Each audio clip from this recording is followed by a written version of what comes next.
guys, it's me again, the Kana Vlogger. Welcome to another vlog. So ngayon, may isi-share ako sa inyo na galing sa mga products from Shopee.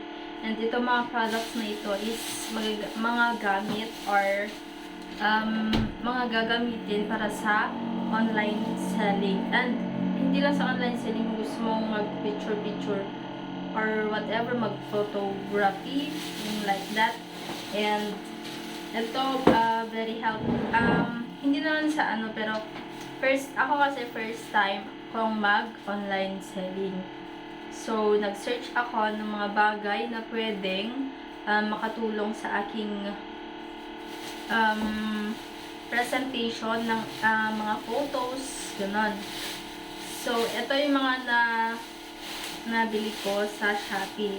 Ito guys, bukas na ito kasi galing ito sa yung address ko kasi na Shopee, hindi ko na-address dito mismo. Na-address ko siya sa kapatid ko. So, ang nangyari is napunta muna siya dun sa kapatid ko bago pumunta sa akin. Kaya nabuksan na nila at nagamit na din nila. Pero anyway, i-share ko sa inyo to.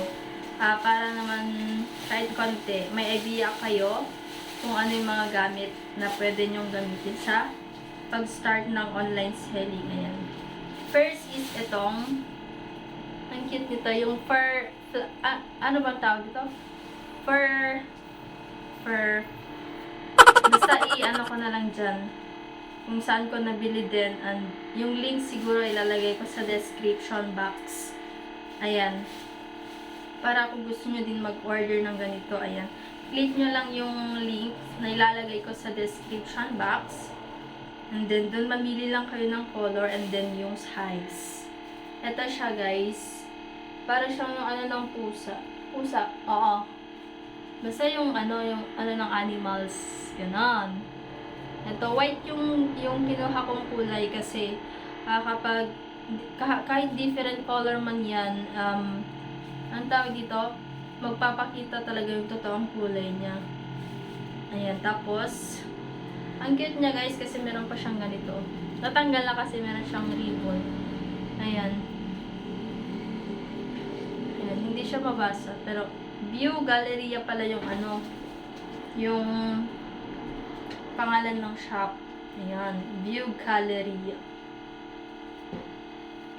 Tapos, ang next natin guys is, syempre kapag sa Shopee ka sa sell, or kahit hindi man sa Shopee, basta ipapadala mo siya sa buyer, kailangan natin ng plastic. So, bumili din ako nitong plastic.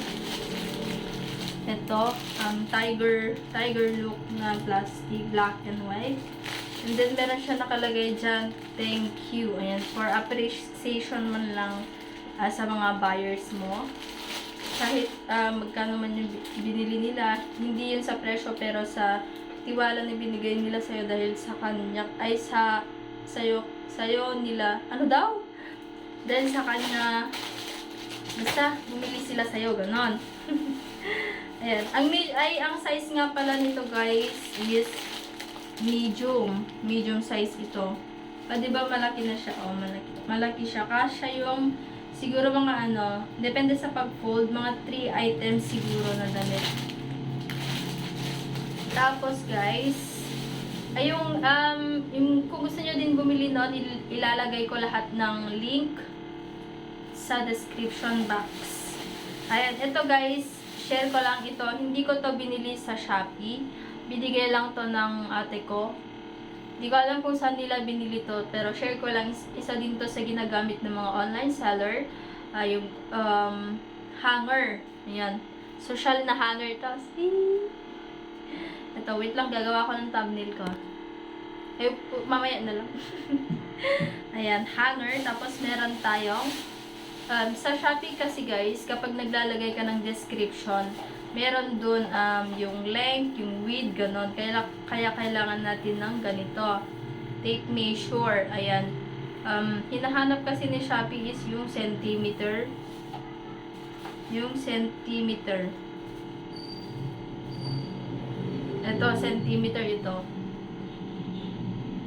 Yung maliliit ang hakbang. Tapos ito, inches naman yung malalaki yung hakbang. So, ang hinahanap dito is centimeter.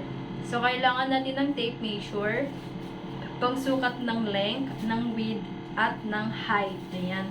Kasi hindi mo mapapublish yung product mo kapag walang mga description na ganun. Kaya kailangan mo ng pansukat. And last na binili ko sa Shopee is yung, kasi doon meron din weight na para malaman mo kung magkano ang shipping fee, kailangan mo maglagay ng weight kasi hindi ba kukumpleto ang pag-publish mo, hindi ang tawag doon, hindi mo ma-access yung publish or yung save kapag hindi ka naglagay ng weight, and hindi mo din malalaman yung shipping fee. Ayan. So, kapag nalagay mo na yung weight, ayan, magpapakita na yung shipping fee ng item. Ayan. So, ito, ganito siya. Portable electronic scale. Ayan. Kilo siya, kilo. At ito yung tsura niya. Ganito. Meron siya. Naka-plastic siya. Tapos ito. Kanina guys, itong mga batteries, naka-seal din sila. Pero tinanggal ko kasi tinry ko na ito. Ayan. Tapos, may dalawang battery. Tapos ito. Ganyan yung itsura niya kapag ano. Tapos, ito. Yung hahawakan mo. Tapos ito, kunwari, yung kapag ano, kunwari ito, kung titimbangin mo kung ilang kilo ito, ganyan siya. Ayan, hindi ko na siya i-open kasi ilalagay ko na naman yung battery. Ito siya, kung gusto mong, ito yung on niya guys, simple lang naman siya, ito yung on niya. Tapos kung ano kung kilogram ba, kung pounds, ganyan, ito pindutin yung ito. Yung unit, nakalagay unit. Ayan. Tapos, meron dito tare. Yung tare kasi, trinay ko kanina is magbaback to 0 siya. Kasi kapag meron kang nilagay na weight, hindi siya bumabalik agad. So, kailangan mo muna ipindot yung tare para bumalik sa 0 na naman yung kilo. Ayan guys. So, meron siya dito, 0 to 10 kilogram is equal to, ano to? Hindi ako magaling sa ganito. Ayan. Ito guys, lahat ito, napanood ko lang din sa mga sinerge ko kung ano yung mga gagamitin na item para sa pagbebenta sa Shopee, like that. Ayan. Tapos guys, di ko alam kung saan nila kinuha to. Ayan, sa kapatid ko to, binigay lang din sa akin. Ito. Tapos yung hanger. Yung cute, ang liit. Hindi ko alam kung kung saan to gagamitin. Pero magagamit ito. Basta, lang, madiskarte ka lang sa pag-photoshoot. Madiskarte, sana all. Ayan, guys. So, that's all for my video today. Ayan, sana po na-inspire kayo at sa mga gustong magsimula po ng online business dyan, go lang. Dahil ako magsisimula pa lang din ako. Hindi ko man alam, ang tawag dito, hindi man siya ganun kabilis lumago. At least, ang tawag dito, hindi ka natakot mag-try. And, kahit hindi man siya ganun kabilis, at least, umuusad, ganun ba? Yung ganong pag-iisip. O, diba? So, guys, isusoli ko na ito lahat. Ayan, guys. Maraming salamat sa panonood ng video na ito. At sana may natutunan kayo. May natutunan. At sana na-inspire ko kayo na mag-start din sa mga nagbabalak pa lang dyan mag-start ng kanilang mga business. Ayan, like, ako merong binigay ng i-reveal ko din sa inyo sa ibang vlog. Sa susunod na vlog. Kasi mabigat, andun. Siya, isang sako siya na mga damit. Ayan. Yung ukay yung mga yun. Pero nagbabalak pa ako bumili ng mga, paano ba yung basahin? Shein? Or mga Zara tops, ganyan. And sa mga gustong bumili guys, ilalagay ko din. After ko mag-post, ilalagay ko yung mga link. Ilalagay ko yung link ng Shopee ko dito sa description box din. para in case gusto nyong mag-shopping ng COD. Di ba yung mga tao ngayon karamihan gusto is COD? Para iwas scam kasi, speaking of scam, na-scam ako this past, one day ago. One day ago ba? Oo, one day ago ba? 2 day ago. Tapos guys, hindi ako makatulog. naghahanap agad ako ng bagong supplier talaga. Kasi, ang tawag dito, madami din siyang na-scam guys. Tapos ngayon, ang ginawa namin is, i-report namin siya sa cybercrime group ata yun. Kasi meron ako nakilala doon na isang BJMP officer. And then yung tatay niya ata naghahandle ng mga yung mga ganon crime camerot. Tapos yun, sabi niya i-report niya daw yun kasi mga bagay sa ganon is makulong. Kasi syempre kapag hindi sila nabigyan ng lesson, madami at madami pa silang may scam na tao. Marami pa silang malolokong tao. Kaya habang maaga pa, kailangan ng ma-report yung mga magagaling na scammer. No? Ang gagaling nyo, mga scammer. Alam nyo, binayad ko pa dun guys is 675 pesos. Sabi kasi doon is 45 pesos each. So, minimum of 15 pieces, magkakaroon ka ng ang tawag doon? Mannequin. O, diba? Sino ba ngayon ng may free mannequin? Lahat naman naghahangad. Lahat naman nagdebenta ng damit, guys. Gusto ng mannequin, diba? Ewan ko lang yung iba kung gusto nilang yung kung ayaw nila ng mannequin. Pero ako, as a first time online seller, I want to have my own mannequin. O, diba?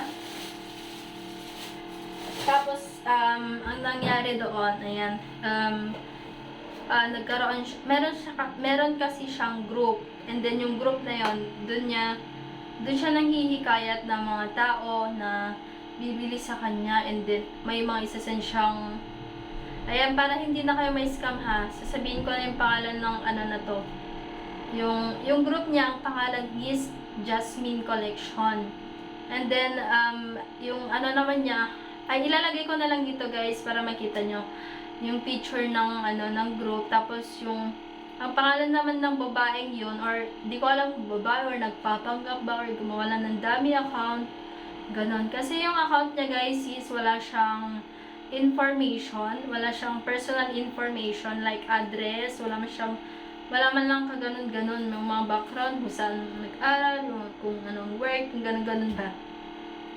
Tapos walang age, basta lahat wala. As in wala. Kasi nga, ganun talaga pag scam. And may mistake naman is hindi ako nag-check background. And then, basta nagtiwala kasi gusto ko nga magbenta ng gusto ko nga, kasi mura eh, di ba? Pag online seller kang tinitingnan mo, kung saan ka kukuha yung mura, di ba? Tapos, ang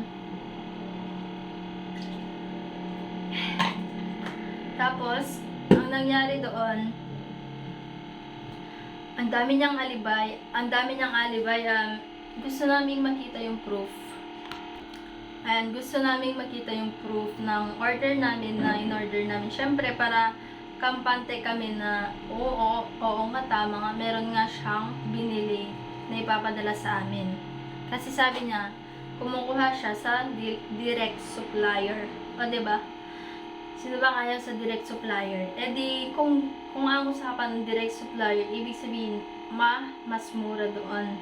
Pero hindi ka makakakuha ng isang piraso sa direct supplier. Ayan, hindi po sila nagbibigay ng isang piraso yan. Back to the topic, yung babaeng yon, nagsisend ng mga items sa group, and then, pipili ka doon kung ilan ang kung ano ang order mo at kung ilan, tapos i-PPM mo siya, ganyan, kay Merot. And then, ako naman, si tanga, pumili naman ako ng mga items na ibebenta ko sana, yung mga tops, and then, sinend ko sa kanya, 15 items yon kasi sabi niya kapag nakabayad ka now, andito ako sa supplier, uuwi ako ng 5 PM.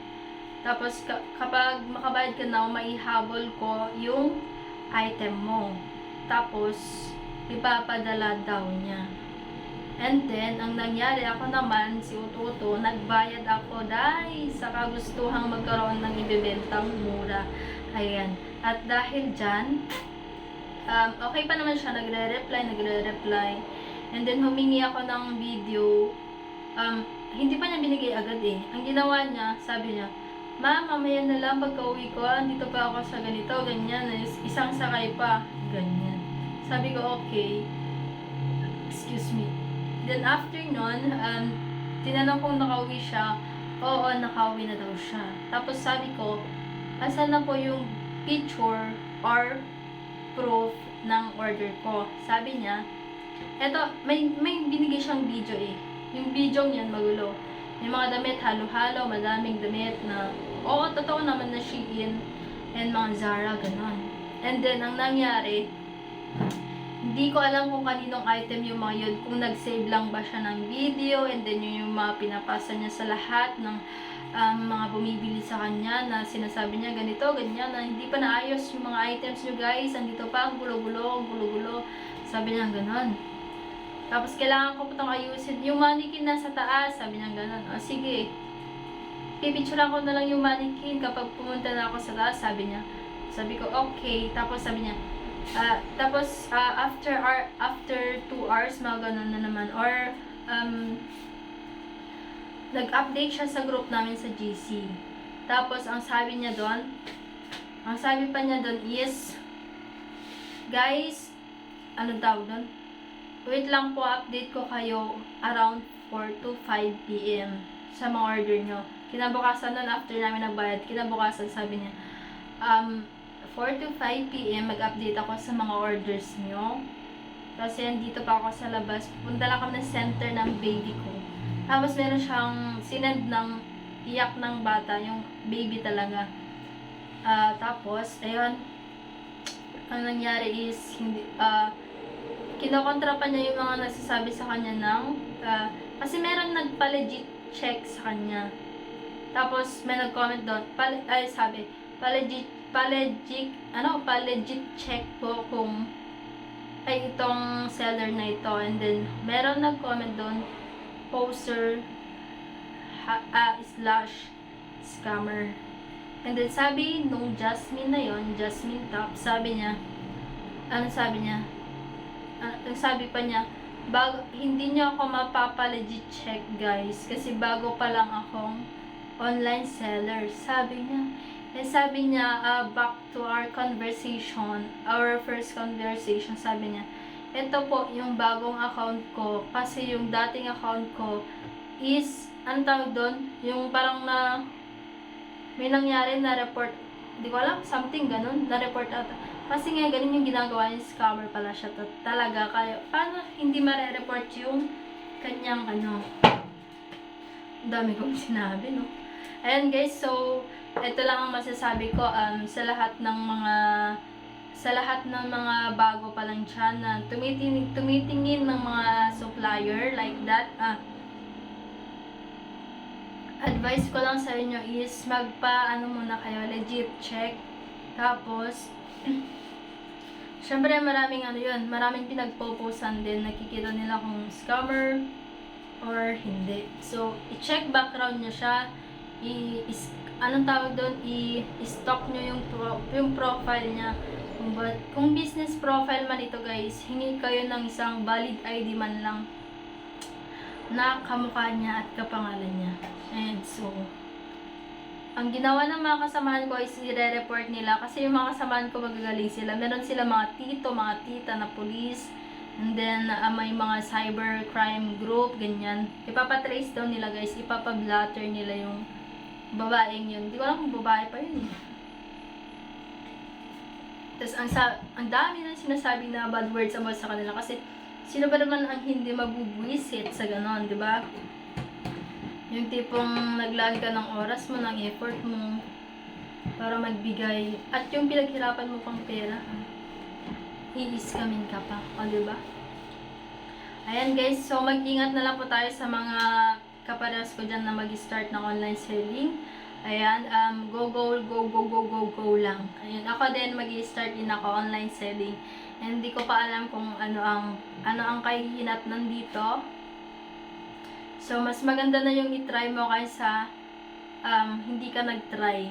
Tapos magsisisi ka sa huli. O, diba? Ayan guys, so thank you so much for listening to my drama. Hindi naman siya drama kasi ano naman siya. Real talk naman ito mga sinasabi ko sa inyo guys. Tungkol sa mga scammer na yan. And then, yung mga scammer dyan, ayan, good luck na lang sa inyo sa mga future nyo. Kasi hindi iisa ang araw guys. At hindi iisa ang anong tawag dito? Yung karma ba? Mabilis ang karma na yan.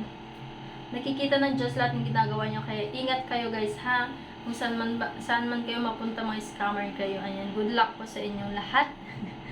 And God bless. Ayan, si Lord na po bahala sa inyo. Ayan, without further ado, ayan, dito na po tatapos ang ating vlog. Thank you so much. Yung mga link po, description, ilalagay ko. Pati din po yung Shopee. Yung Shopee account ko ilalagay ko. Then, kung mapapansin nyo, kung konti pa lang yung mga na-post ko doon. Kasi nag-try lang ako mag-post doon. Kasi nga wala pa akong magamit noon. Like, mga tape measure, gano'n. And later on, magpo-post na ako.